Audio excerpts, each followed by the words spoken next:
ለእናንተ የእግዚአብሔርን መንግሥት ሥልጣን ማወቅ ተሰጥቷቸዋል። ለሌሎቹ ግን የግድ በምሳሌ ይነገራቸዋል።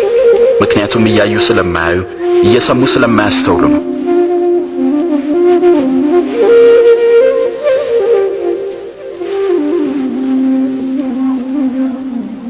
የምሳሌውም ትርጉም ነው።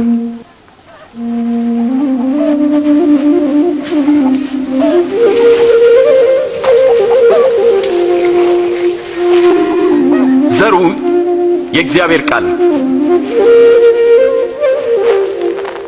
እነዚያ በመንገድ ዳር ላይ የወደቁት ዘሮች ቃሉን የሚሰሙት ናቸው። ዲያብሎስ ይመጣል፣ እንዳያምኑም ቃሉን ከልባቸው ይወስዳል።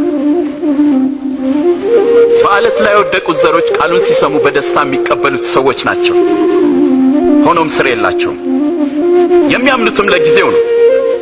ፈተና በመጣ ጊዜ ግን ፈርተው ይክዳሉ።